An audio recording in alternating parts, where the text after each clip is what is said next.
Bonjour, bienvenue dans le nouveau podcast de Valvego. Aujourd'hui, on va parler de l'avenir du portage salarial en France, ce statut qui est hybride entre le travail salarié et l'indépendance. C'est un statut qui est de plus en plus choisi par des consultants, des managers de transition, des experts, des formateurs et aussi des coachs essentiellement. Alors, le portage salarial attire l'attention parce que, c'est un statut qui va combiner la protection sociale du salariat et la liberté, commerciale, de négociation et cetera et de réalisation de la mission. Il n'y a pas du tout de lien hiérarchique qui va, être mis en place entre la société de portage salarial et la personne qui est, elle, en portage salarial. Avec la montée du travail indépendant et les attentes de flexibilité, on peut se demander quelle va être la place pour ce modèle un peu particulier d'ici 2030.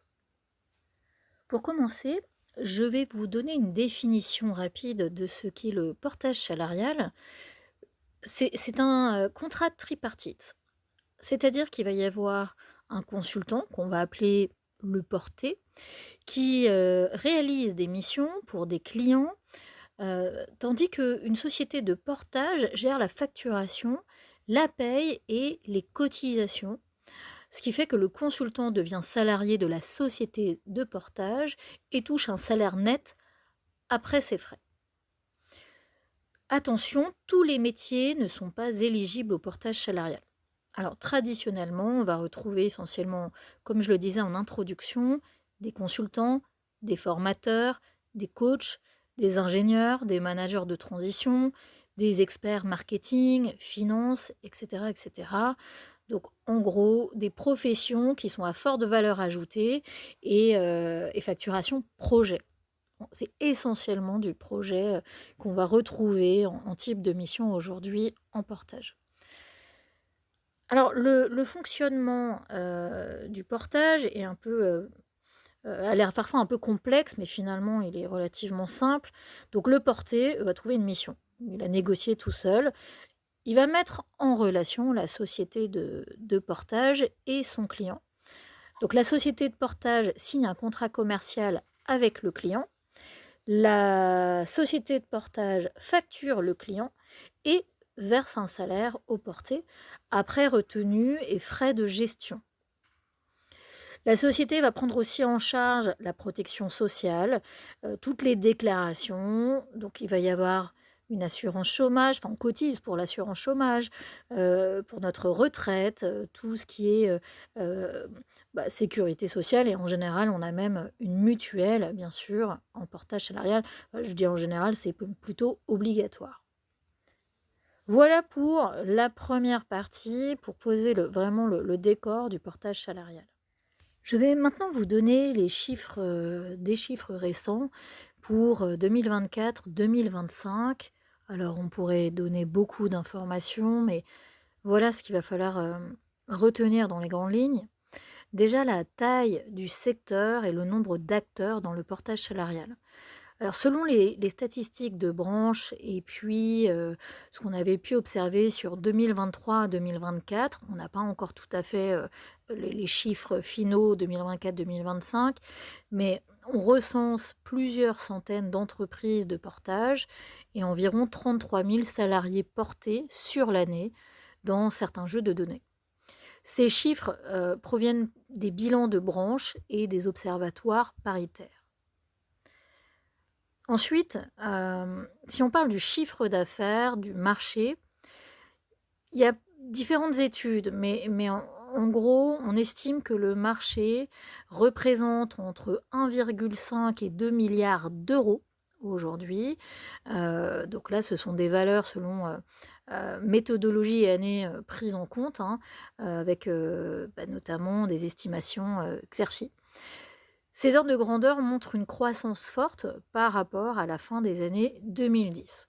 on a clairement vu une évolution avec, la période du covid et justement, le rapport de branche 2024 note un rebond et une croissance rapide depuis 2021-2022, donc ça a été un vrai accélérateur d'une certaine manière, avec de nouvelles sociétés qui se sont créées et puis une diversification des profils. Il y a maintenant une autre question à se poser. Qui utilise le portage? Donc je vais vous parler des secteurs et des profils qu'on va retrouver essentiellement. Je vous ai donné un aperçu, mais on va développer un peu plus. Les secteurs dominants en portage salarial aujourd'hui, c'est plutôt tout ce qui est lié à la prestation intellectuelle de services, vous l'avez compris, notamment les services aux entreprises. Alors qu'est-ce qu'on retrouve dedans? Il y a par exemple le développement commercial, le management de transition, on l'a vu, le conseil en finance, en gestion, tout ce qui est IT, bien sûr, tout ce qui est autour de l'IA est également en train de prendre une grande place, les systèmes d'information, la formation, les RH. On a de plus en plus aussi de métiers dans le juridique, et je vous parlais des coachs. Voilà, dans les grandes lignes, les grands secteurs qu'on va retrouver. Vous avez également, on va regarder les spécificités, lorsqu'on regarde la tranche d'âge ou le genre. En fait, la branche montre une diversité des âges, finalement. On a des jeunes consultants qui vont démarrer une activité, par exemple, jusqu'à des seniors en management de transition. Alors chez Evaluego, on accompagne essentiellement des profils, très expérimentés avec, plutôt une forte valeur ajoutée. Mais c'est vrai que depuis quelques années, on a de plus en plus de jeunes qui rejoignent pardon, les troupes, que ce soit des ingénieurs, des consultants, ou justement, tout ce qui est métier du digital, de l'IT, des développeurs, etc. Donc le rapport 2024 nous a même carrément montré un rajeunissement, un certain rajeunissement de la population, mais qui reste quand même relatif, puisque on a une présence forte quand même des 30-55 ans parmi les salariés portés. Aujourd'hui, par exemple, nous on accompagne quelqu'un au portage qui a 24 ans. Elle est, dans la communication, tout ce qui est RP et influence. C'est un besoin grandissant dans les entreprises, on ne peut plus faire sans. C'est une personne qui a une grande maturité, qui avait déjà 2 clients, lorsqu'elle nous a rejoints et finalement le portage salarial lui va très bien également. Donc c'est pas parce qu'on est sur du 30-55 ans essentiellement, voire des retraités. On a des retraités qui continuent en portage salarial pour différentes raisons. Mais ça peut être aussi des moins de 30 ans, comme, Maëlle à qui je suis en train de penser ou, Gabriel, 28 ans, dans l'IT, qui est un peu le mouton à 5 pattes, des développeurs et chefs de projet IT aujourd'hui. Troisième aspect, ça va être tout ce qui est lié à la région, les régions. Où est-ce qu'on les trouve ces personnes, qui sont en portage? Alors, on a essentiellement des personnes qui se trouvent en Île-de-France ou dans les grandes métropoles économiques. Mais en fait, on s'est rendu compte qu'avec la digitalisation, le télétravail, eh bien finalement, on commence à trouver de plus en plus de personnes indépendantes en portage qui, sont pour la plupart en télétravail ou en grande partie en télétravail, mais dans des zones, parfois très éloignées des villes. Donc ça peut être, au fin fond de la Sarthe, par exemple, dans un petit village de campagne avec un consultant qui pourrait être amené à se déplacer de temps en temps dans certaines mégalopoles ou certaines, villes un petit peu plus importantes. Mais, aujourd'hui, c'est vrai qu'on a une tendance quand même au télétravail qui est en train de grandir, même si certains clients recherche toujours des prestataires indépendants qui seront prêts à venir sur site. Je voudrais maintenant vous parler des enjeux et des tendances à court terme. Alors, déjà, il y a la digitalisation des services de portage, comme l'automatisation des contrats, les plateformes self-service, la facturation en ligne. Tout ça, ça va accélérer l'accessibilité du portage. Et quand même, je voudrais préciser un point, c'est que malgré cette digitalisation qui est une vraie tendance, et on voit de plus en plus de nos confrères qui vont vanter les mérites d'un 100% digital, chez Valuego, on va quand même privilégier la dimension humaine. Bien sûr qu'on est digitalisé sur tous les points essentiels, pour simplifier la vie, des personnes en portage, mais il reste très important pour nous de garder ce lien humain, ce contact, de manière à ce que quelqu'un qui découvre, par exemple, l'indépendance ou le portage salarial, se sente accompagné, se sente rassuré, puisse poser des questions parfois très pointues, très spécifiques pour son cas. Et nous, on s'engage vraiment à faire du sur-mesure et avoir une pédagogie qui soit aussi bienveillante qu'efficace pour rassurer les uns et les autres. Deuxième chose, on va parler de la concurrence entre les statuts. Souvent, lorsque j'anime des conférences, des masterclass, des webinaires dédiés au portage salarial ou à l'indépendance, on va me parler, on va me poser des questions sur la différence, par exemple, entre le portage salarial et la micro-entreprise, ou par rapport à une URL, une SASU, voire une EIRL.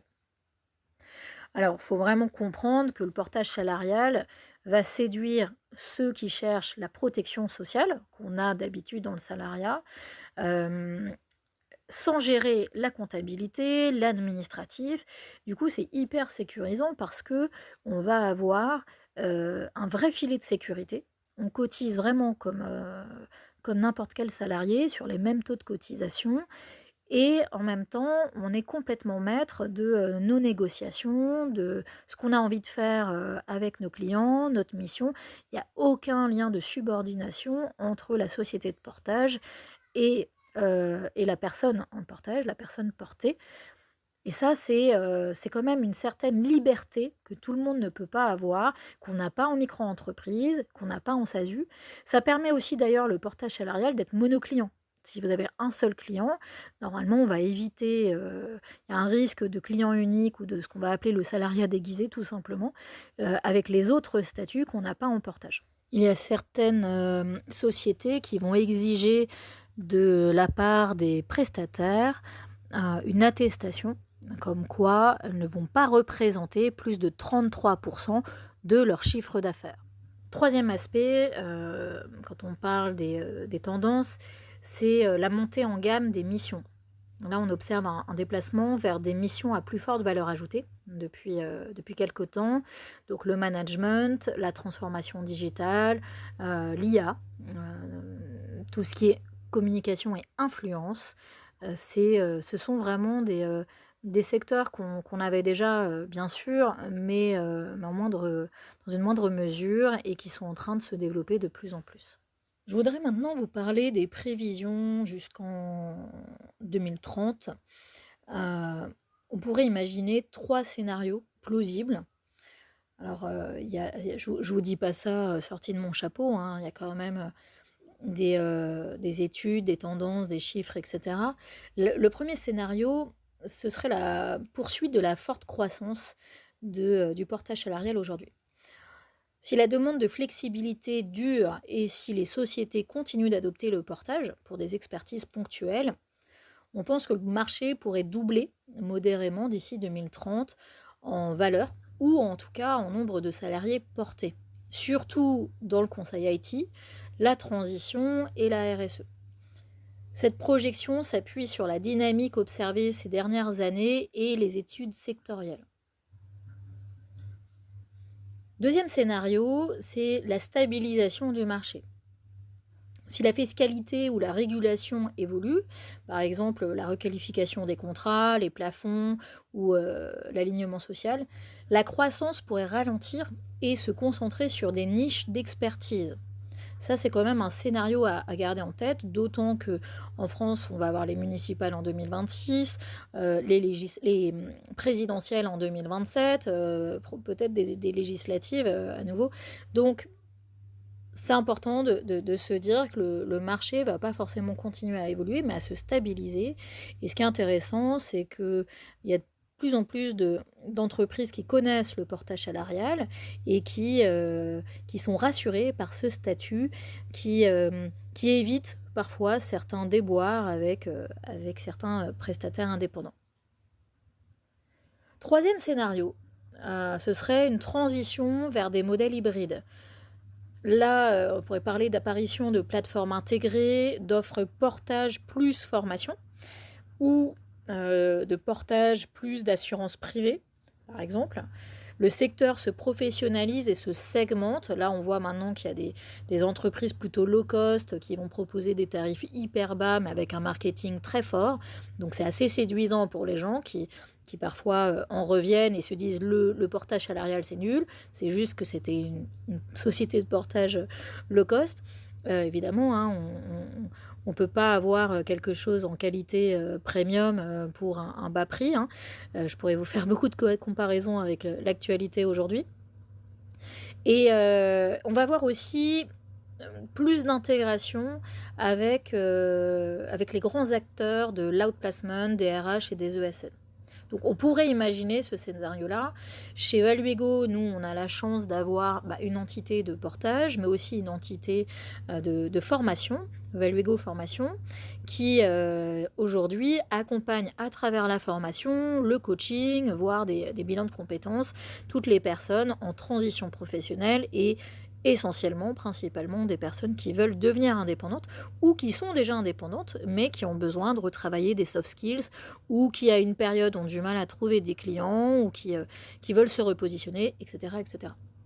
Donc c'est vrai que on se rend compte que ça séduit de plus en plus d'avoir un, un- la possibilité de choisir. On met les pieds au sein du groupe Valuego, par exemple, et on a vraiment l'intégralité du parcours, de la réflexion à la transition vers l'indépendance, jusqu'au portage salarial et au suivi des missions, des contrats, etc., qui peut être mis en place. Et aujourd'hui, c'est ce qu'on entend assez souvent quand les personnes nous rejoignent, c'est qu'elles aiment ce principe assez complet d'offre par le groupe Valuego. Alors certains, parfois,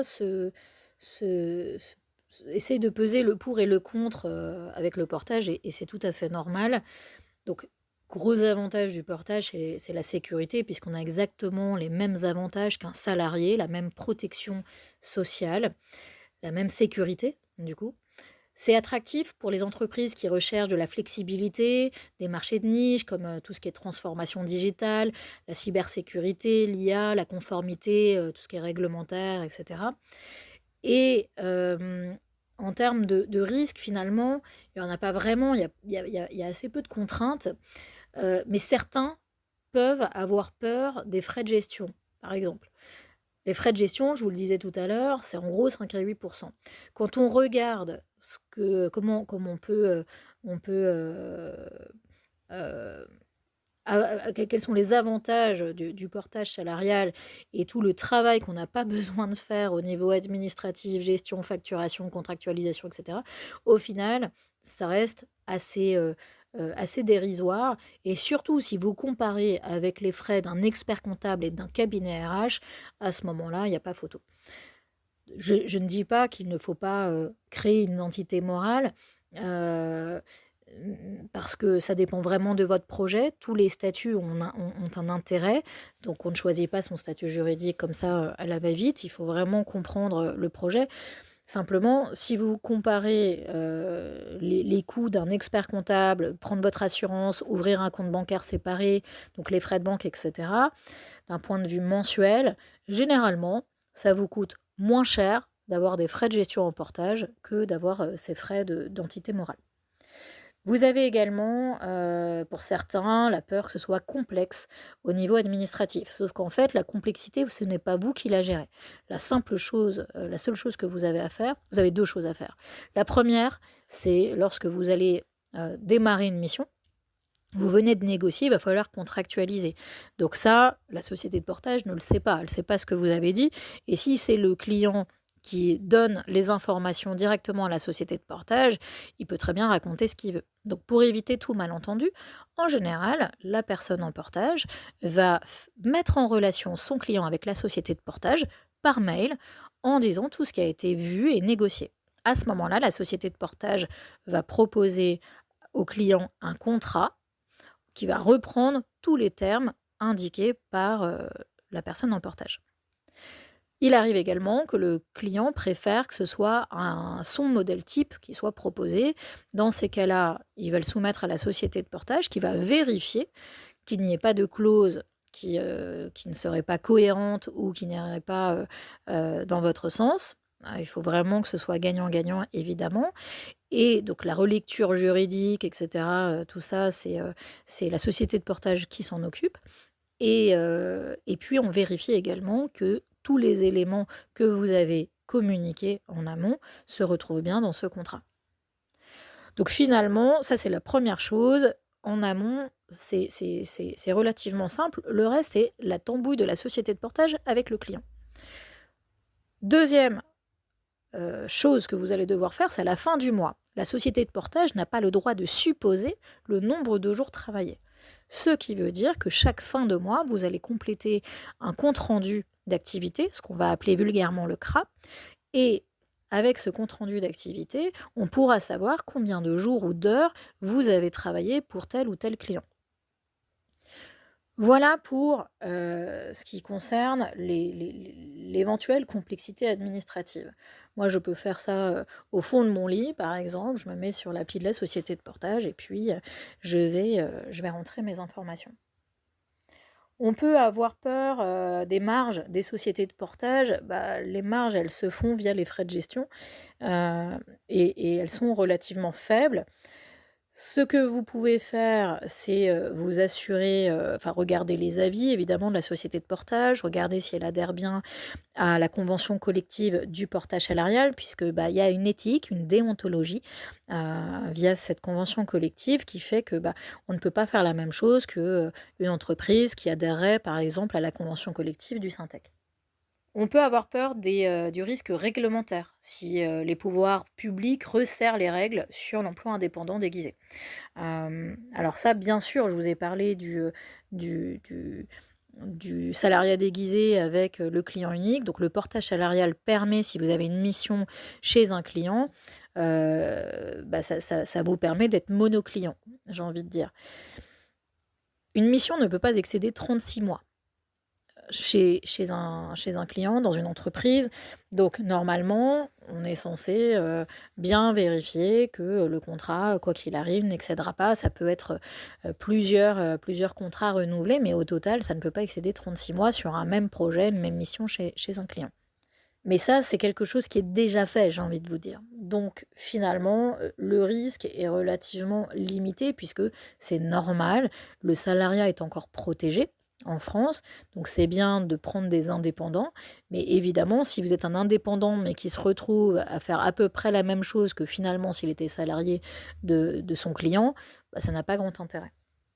En résumé, le portage salarial est un modèle en pleine évolution, vous l'avez compris, entre montée en puissance liée à la flexibilité du travail et défis réglementaires et économiques.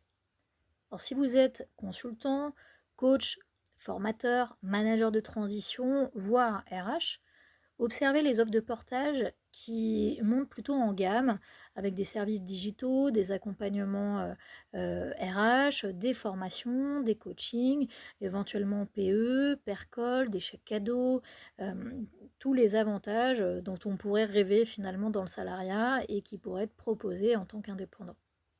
C'est bien sûr tout ce que je viens de vous citer, des choses qui sont proposées aujourd'hui par le groupe Valuego et notamment avec notre entité de portage salarial qui s'appelle PVB Freelance. PVB Freelance et Portage plus précisément. Pour aller plus loin, vous pouvez vous abonner à notre chaîne YouTube. Vous pouvez également consulter notre site internet pvb-freelance.fr et notre site qui est dédié aux formations pour les personnes qui veulent devenir indépendantes ou qui le sont déjà et qui veulent aller plus loin, valuego-formation.fr. vous aurez la possibilité notamment de vous inscrire à nos masterclass, nos webinaires dédiés au sujet du portage ou de l'indépendance. Merci à tous pour votre écoute et à bientôt.